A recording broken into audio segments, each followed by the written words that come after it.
Hi, everybody. Hi, everybody. They did turn it on. Woo! Welcome to Dubai. Oh, come on, that's not passionate. Give me a little bit more. Welcome to Dubai. That's better. It is the crossroads of the world. It's a really amazing place. You know, I collect stuff from Babylon and Sumeria. And everything that's old is new again. It's all moving back here. You know, we have such an amazing group of people from all over the world, from Japan, from South Korea, from Brazil, from Argentina, from America, Canada, all places of Europe. You're all here. Not too long ago, Cardano was very small, but we had a great vision. We had kind of three principles here, so we're just going to have a whiteboard again. How about that? You guys like whiteboards?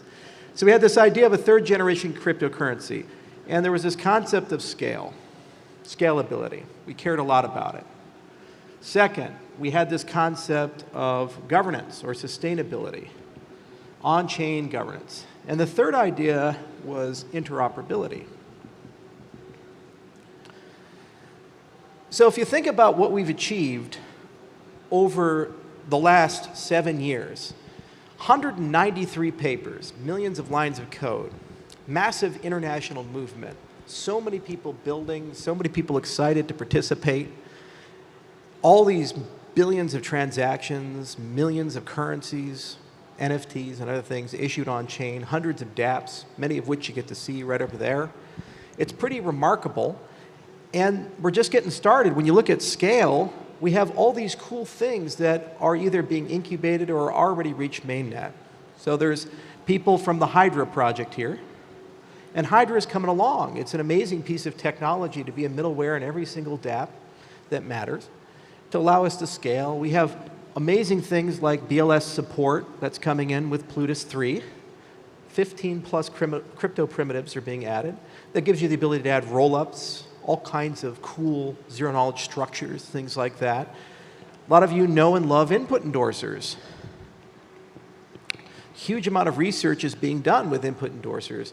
In 2021, we did a lot of benchmarking. We said, this is the thing to bet on. The next 5, 10 years, that's what's going to get us where we need to go. So Ouroboros Laos is there. We've thought a lot about how to add features like fast finality. Yeah, turns out that people like that. It's a pretty good idea. Okay, so we have a little something called Ouroboros Paris. Wonderful team of people working on that. And when you look at this whole thing, you say to yourself, over the coming months and years, we're going to be all right. We're going to be okay. Ouroboros, at the end of the day, was so far ahead of its time that people are just now starting to realize the magic and power of it. Liquid non-custodial staking, no slashing, no bonding. And it was built in a way, it was built to be upgraded. Things were built to be added to it. So I'm pretty confident we're going to achieve scale, and I'm pretty confident that we're going to do that together. Now, it takes time. Didn't think Genesis would take this long. Didn't think it'd take this long to change out the VRF. Turns out I'm not as good at estimates, software estimates, as I thought I was. That's okay. But you know, we did it together. We learned together. And that part of the third generation is okay. This year, huge amount has been done with SIP 1694. And we said there are 3 pillars to this concept. You had one pillar, and that was the idea of a tripartite governance model. So we have this concept of DREPs, a constitutional committee, and stake pool operators, and 7 different governance actions, everything from spending the funds of a treasury, the Cardano treasury, which is quite large, to upgrading the protocol, hard fork combinator. And you know what? Over 50 workshops have been held all around the world, more than 20 countries, where you guys came together and had a large amount of say over how that ought to look for a concept of minimum viable governance. This idea of good enough to get started, but certainly not good enough as the final say in the matter. On-chain governance, it's hard. It's really interesting. But what's so beautiful about it is it's not a concept anymore. It's a reality through SanchoNet. People are playing with it.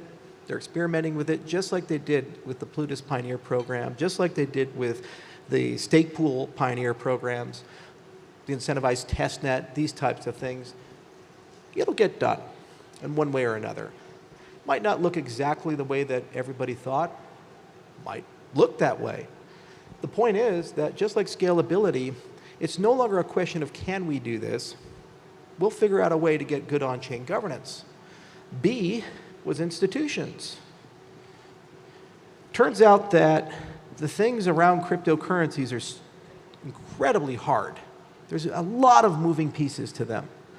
You got budgets, product backlogs, you got dozens of things that people have to think about every single day that are nuanced and delicate, require subject matter expertise.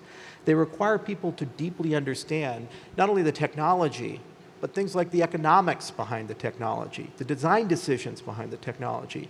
We should never, for a moment, think you can elect your way to subject matter expertise. You hire that, you institutionalize that, and they work together as partners. So Intersect was set up. You see the big booth for it outside. Again, last year when I spoke, I said, in Switzerland, we ought to do something like this. Now it's incorporated. There's a booth. You know it's real because they got swag. It's pretty cool, actually, and hundreds of people from all around the community are coming together, and we now have working groups, steering committees, all kinds of things that are forming, and they're talking a lot about the roadmap of Cardano. So things like the budget. What ought we spend money on to be approved by the government of Cardano? You know, things like the roadmap. What ought to be a priority? You want to speed this up a little bit, or are you comfortable with the current rate of progress? If you want to speed it up, are you okay with spending another $10 million? Maybe 5, 2.5, split the difference. Y'all want Circle support? Maybe we pay them. You know, there's lots of stuff there. A lot of moving pieces there. It's complicated stuff. Institutions allow you to have those complicated conversations and eventually get to a point where you think there's something that's pretty good, and then you have democratic consent. You have a governing system on chain that allows you to do that. Are we done? No. You need something else. There's this problem with self-amendment. Anybody ever play Monopoly? All right, show of hands. Monopoly. Yeah, everybody. House rule a lot of people make is that when you land on Go, you get twice as much money, $400 instead of $200. Okay, seems pretty innocent. You change the rule of the system. Turns out Peter Suber thought about this a lot. He wrote a lovely book in the late 80s, early 90s called The Paradox of Self-Amendment. It turns out that when you have a game or a system, a governing system, and you give people the power to change that system from within the system, while you can do amazing things, you can do some pretty crazy stuff too. Like what if you pass a law in your Monopoly game that every time Bob lands on Boardwalk, he gets $1 million? Great for Bob, bad for you. So you need something in the rule-changing system. We call these typically constitutions. They can have other terms, but basically guardrails that prevent you from using the governance system to blow up the system quickly. No self-amending system can save itself forever, but at least you can slow down the madness a little bit. When you put these three things together, you have what we call minimum viable governance. There are hundreds of people all around the world, more than 30 countries, working diligently from many different organizations, overrepresented in the community, to realize these types of things. And there's a lot of great and beautiful ideas. And 2024 is all about turning those things on and getting us to a point where governance works well on Cardano. Great. You notice something, though, and this is really the core of what I'm talking about today, is this idea of interoperability. This is something we don't talk too much about. And we ought to, because interoperability is the difference between living on an island and living in a world. Interoperability is the difference between your phone connecting or not connecting. Interoperability is the difference between your software working and your software not working. We live in a global society. Billions of consumers, trillions of lines of code, billions of consumer devices, and all kinds of philosophies and paradigms. When things are interoperable, everything just kind of works seamlessly. It talks to each other, stuff connects together. We just get used to it as consumers. We love it. It's magic. It's special. The problem that we have in the cryptocurrency industry is that tokenomics incentivize a lack of interoperability because it's a sum-zero game. The way that tokenomics work is that if Ethereum goes up or Solana goes up, well, maybe that means Cardano goes down or vice versa. We're trained by CoinMarketCap to look at these things as competitors, not as potential partners for us to work with to co-equal, have customers together. And it's kind of funny because the entire point of this space is decentralization. The entire point of this space is supposed to be to push power to the edges for everyone everywhere, not pick an arbitrary thing and only that thing is okay and everything else is evil, and if you believe otherwise, you are also evil and should be destroyed. Call that maximalism. Team Orange has really mastered that, and their high cleric Max Kaiser loves saying these things. But we're better than that. Third generation is not just about bringing amazing science together and amazing ideas together with the community. It's not just about innovating governance and bringing 200 years of political science and good thought and open source governance together. It's about coming up with a new way to present interoperability. So if you read Why Cardano back in the day, I wrote it in 2016. I write things every now and then. It's not just AMAs. I had this idea of CSL and CCL. And the concept of this was kind of like, okay, we have this main chain, and then we have all these side chains, these other things that are floating around. And these CCLs, these control layers or computation layers, basically what they're going to do is they're going to have different philosophies about how things ought to run. Because it turns out that if you're running a decentralized telecommunications protocol, or a decentralized large language model, or AI stack, or a supply chain stack, or an IoT stack, or a privacy layer, whatever it might be, that all the design decisions that we made down here that make this awesome and preserve and protect that may actually get in the way of the things that you want to do. Also, how do you price things? You think about cloud services. A lot of you are developers in this room. You've probably used Amazon. You've probably used Azure. You've probably used all these wonderful cloud products.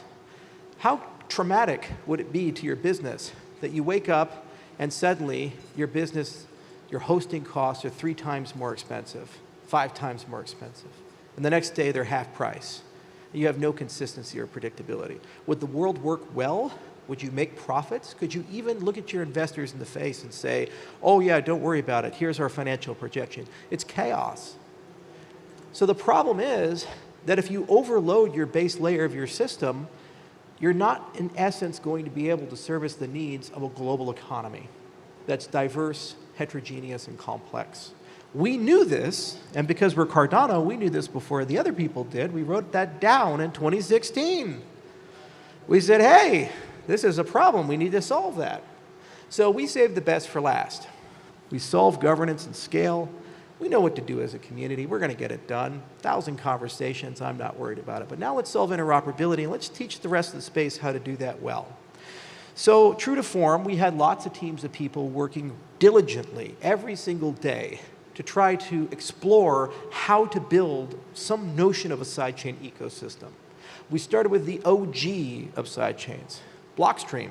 They wrote this lovely paper in 2014, and Team Orange told all of us, well, in 2 years' time, sidechains is going to kill everybody. So 2016 has already passed, so I guess we're all dead, right? All right. So they introduced the concept of sidechains. You know what we did? We said, wait a minute, they didn't actually tell us how to do it. So we fixed it for them. You're welcome, Adam. We wrote something called NEPA-POWs. You guys remember NEPA-POWs? Cool little name. Great name for a Tasmanian tiger. NEPA-POWs. We learned a lot. We also had all these amazing projects we looked at, like we joined Hyperledger. We looked at Fabric. We created Mamba. You guys remember Mamba back in the day? We had 2 flavors. We had the EVM flavor, and we had this weird flavor called Yella that was written by a strange Romanian man. Okay, what else did we do? We looked at Cosmos. We had a whole team of people doing diligence there. And then we also looked at Parity. Parity in particular was really interesting. There were some good ideas there. And we said, you know, if we take all these guys here, these things, Fabric Mamba, the EVM stuff, the Yella stuff, if we really squint our eyes and think deeply about it, maybe, just maybe, we start pulling some things together. I remember something Steve Jobs said in the late 90s. It was shortly after he came back to Apple. At the time, Apple was suing Microsoft. It was going at them hard. And Apple was dying. It was about 120 days, maybe if you stretch it out a little bit, about 300 days away from bankruptcy. So he called up Bill Gates and he said, you know, Bill, that whole DOJ thing, you know, if we go out of business, you have like 100% of the market. That would be a kind of a problem for you, right? Bill said, yeah, that'd be a problem. He said, you know, maybe you should buy some Apple stock. I don't know, $300 million worth, you know, just because it's great to be part of our family. And Bill said, you know, I'll do that. But, you know, maybe you guys should have Internet Explorer be your browser. Steve said, come again? They did it. So Steve had to go out and tell Apple, after 10 years of bare-knuckle bloody brawls with the Apple community, hey guys, we're partnered with Microsoft now. But you know what? He did it. And the rest is history. They had the iPod, the iMac, the iPhone, everything. I guess he was iCEO for a while too, right? Interim CEO. Multi-trillion-dollar company. Because what he realized is partnering doesn't mean that you give up who you are. Partnering means that you give who you are to the rest of the space. They actually, for the first time ever, get to see you for who you are. So I thought a lot about how do I put pieces of technology together where we preserve and protect the stuff up here. And the fact that Cardano has never failed. In 5 years, it's always been running 24 hours a day, 7 days a week. It's become effectively the root of trust of the entire cryptocurrency space. There is no engine better. There is no code better than what we've written. But combine that with paradigms from outside of our space, which is why for years we flirted with concepts like the EVM and Yella. It's why we looked at Fabric and Cosmos and Parity. So then I said, well, how do I put all that together in a uniquely Cardano way? And then it dawned upon me. We wrote a paper called Minotaur. And boy, this is special. This is perhaps, I wish we could patent stuff because Jesus, I would. This is probably the best thing we've ever written in the history of our company because this ends the fight forever about interoperability. You have the Bitcoin people, they say, proof of work. And we all say, proof of stake, proof of work, proof of stake. What if you put them together? And what if you could put N consensus algorithms together? You could put them all together. What if you could run multiple consensus protocols all together in the same system? How about that? Wouldn't that be magical? There's no debate anymore. And what if we could combine that concept with all this other magic that we've been studying for years and put it together with the best blockchain building framework that's on the market right now, Parity? Put those pieces together and put Minotaur on top. Now you're cooking with oil. It's good. We got something special. So we wrote this paper in 2021. It was a collaboration of University of Illinois Urbana-Champaign and Pramod and University of Washington. Pramod went to Princeton. We had some amazing people like Matthias on this and Agalos. And we've now been exploring on basically an RD, how to get that into this. And you know what? I said it would be really cool to have a flagship product, something very special and very unique to showcase the power of that type of system. So we thought around and we said, all right, well, all this regulation's coming, and all these roll-ups are coming, all this snark technology's coming. People want to put identity into the applications. Why don't we take all that 5 years of zero-knowledge research we did that we stole from Cambridge and other places, we put it all in one layer and put Minotaur into it, and we call it Midnight. Y'all been asking about that a lot over Twitter. So, interoperability. Let's talk about it. Oh, they didn't give me an eraser. Well, I guess they did. It's up here. That's cool. You guys all right if I erase this? Yeah, all right. Take your pictures. Oh, that doesn't erase at all. Does it flip? Will it flip? I think it will.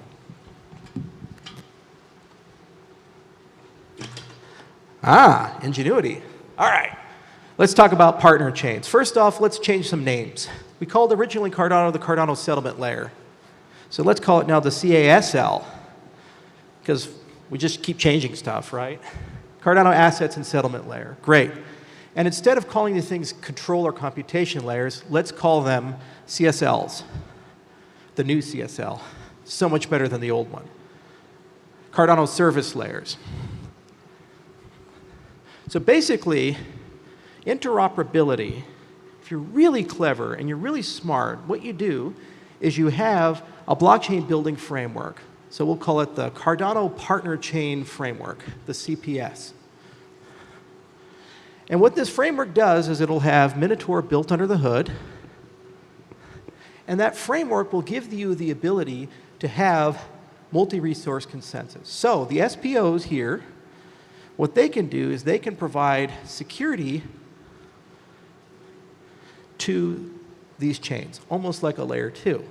But like a side chain, you also can have your own consensus algorithms, and like interoperability, suddenly you can borrow security from other systems, real time, like Ethereum, like Bitcoin, like Polkadot, and others as they get added. What does that mean? If you have tokens here, the tokens can pay the stake pool operators here, but suddenly they also can pay the stake pool people here, the miners here, and the miners here. What does that mean? It means that we all have a financial incentive to like each other now. No one else does this.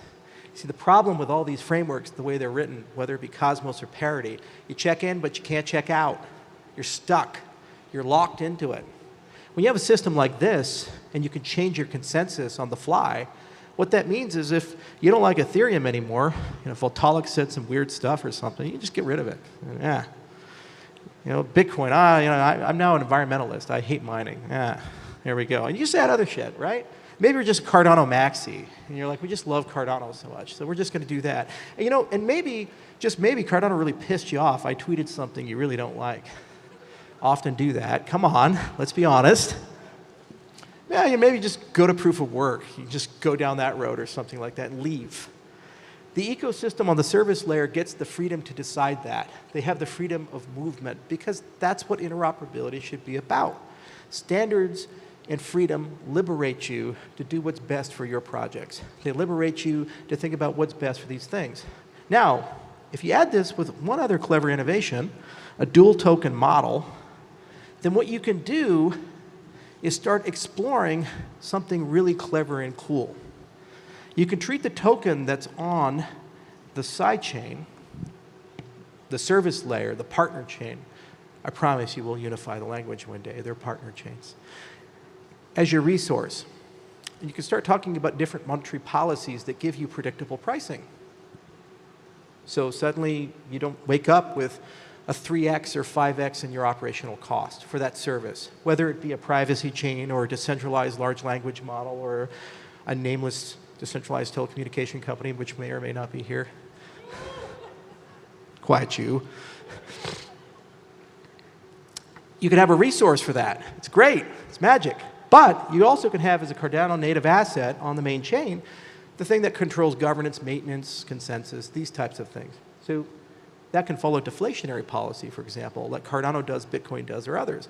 So you split the monetary policy. You don't overload your asset, which means you get the best of all worlds. You get liquidity, decentralization, fast bootstrap, just magic. It's incredible. Yet you still have freedom. Why do we do this? Because at the end of the day, if Cardano is to win and become #1, we have to take the brilliance of all of the industry and make it our own. Cardano plus this framework, just like Microsoft plus Apple in the 90s, is basically 100% of the market. There's no more extended UTXO versus EVM. We got it all. That's what we're doing. And that's what real interoperability is. And why will the industry let us do it? Well, because we pay them. That's how business works, right? They make money, we make money. Had Microsoft held on to those Apple shares, they would have made tens, if not hundreds of billions of dollars, by the way. Just saying. So this is pretty magic. And it's what we've been working on in the lab and in practice now for years. And we have done so many amazing experiments. But experiments are not reality. So I thought it was super important to have something to show everybody that is launching next week in DevNet. And I want to invite on stage a very good friend of mine. His name is Ram Barak. He is the CEO of the Midnight Project. And he's one of the partner chains building that service. And he's going to come up here and tell you guys a little bit about what makes it so special. And what's really cool is as he builds, we build, we evolve, and we get closer and closer to that interoperability. And that framework is your framework. So many dApps can now move into this domain, especially in the GameFi space, the IoT space, especially in the supply chain space, and all around. So come on up, Barak.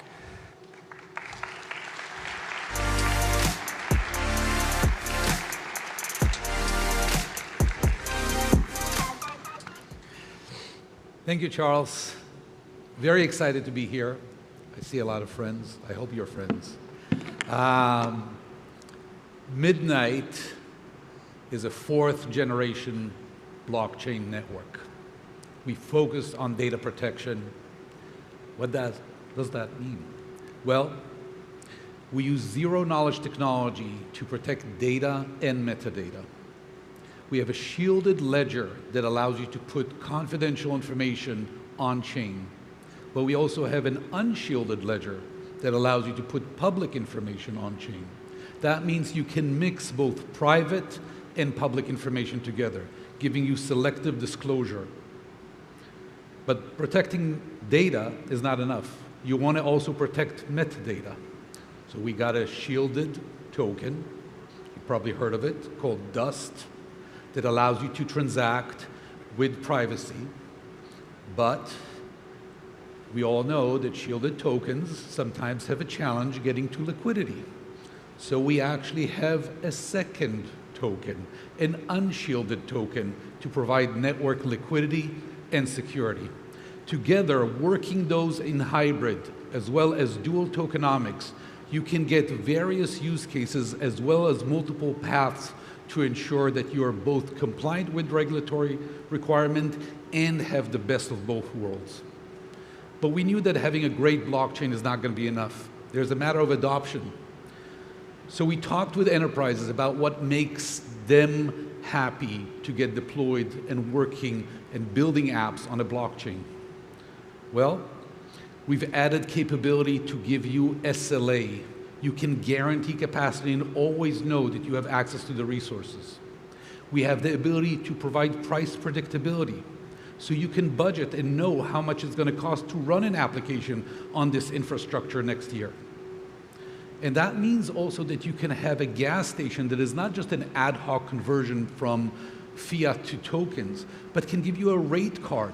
So you can actually use this blockchain like a cloud service, paying with fiat and accessing it like a regular cloud service that you're familiar with. This means that everybody can now access this kind of technology. You have a cloud service powered by a fourth-generation blockchain network. Now, I started my career as a developer, and I know how hard is it to learn a new domain-specific language, and there's no shortage of them out there. Midnight wanted to make developers happy as well, so our smart contract language is based on TypeScript. And for the hard stuff, the zero-knowledge circuits, we've got Lego building blocks. And we've got the tooling, like faucets and wallets and Visual Studio plugins and everything else that you need. So data protection, customer-friendly, developer-friendly. Charles just talked about his vision for partnership. Midnight is looking to be a partner chain to Cardano. A partner is, both sides get something. It has to be a win-win. So we would like to leverage the ecosystem of Cardano to help us go to market and get to decentralized fast. In exchange, we will provide SPOs and exchanges with both new revenue sources as well as incentives. We will provide developers with use cases and a fund to help them create more interoperability between the networks. And, as was shared last year, I believe everybody here is an ADA holder. ADA holders will get a token drop for midnight, so everybody can get access to this utility. Now, about a month ago, we opened up our registration for DevNet, and I couldn't be happier to see over 1,000 engineering teams that actually signed up for the Midnight DevNet. There's a little sign of a clock there. The countdown is starting because in 10 days, November 13th, mark the date, we're going to start onboarding teams onto our DevNet. And I know that some of you are going to be maybe disappointed because you couldn't get in on the first day, but trust me, we're adding more and more resources so we can have everybody both on DevNet, testnet, and hopefully also on the mainnet. I want to thank Charles and everybody here. A friend of mine once said, "Wonders I can do, miracles take time." It's been 5 years in development for Midnight. The team, Midnight team, you guys rock.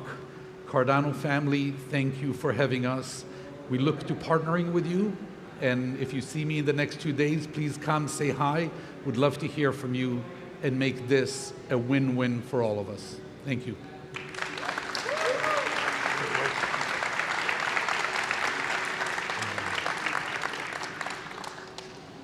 Pretty amazing. 5 years come together to this moment. And it's just the beginning if you think about it, because that's just one of soon to be dozens, soon to be hundreds, hopefully thousands of partner chains in the service layer. All with freedom and all doing interesting, really cool things. Midnight's near and dear to my heart because it preserves and protects our freedoms. And at the same time, it gives us the ability to merge two worlds that are right now radically incompatible with each other. The traditional finance world says, oh, regulation is easy for crypto. Just centralize everything. Then we're good. We're like, well, I don't think you know what that D means and everything. And the cryptocurrency space says, oh, well, trillions of dollars should just flow around. Who cares? There has to be some sort of synthesis, like Hegel would say with a Hegelian synthesis. And this is the point. It's the most Hegelian of all products that we have. It's both public and private, UTXO and account. It's fourth generation, meaning that it has multiple consensus protocols, not just one. It leverages the fact that its backbone of security is the most reliable blockchain ever built forever. But at the same time, it can add additional capabilities to accelerate things like roll-ups. As brand new crypto that's invented and uses old crypto as well. It's a pretty magical thing to think about how 5 years can be summed up and put together under such a great leadership team and such a great group of developers. And the fact that it's so accessible and already 1,000 have signed up just in the first cohort and things are moving quickly, it tells you that our future is very bright. So the third generation, interoperability, governance, and scalability, we got it done. And the fourth generation is about taking over all the services of the world and making sure that they stay forever as decentralized and can't fail. Thank you so much.